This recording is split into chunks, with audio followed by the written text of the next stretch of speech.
ఈ సమయంలో దేవుని యొక్క విలువైనటువంటి మాటలు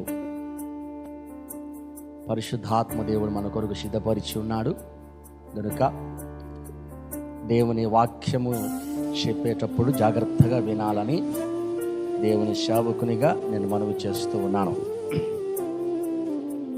దేవుడు వాక్యం ద్వారా మాట్లాడతాడు, అవునా కదా?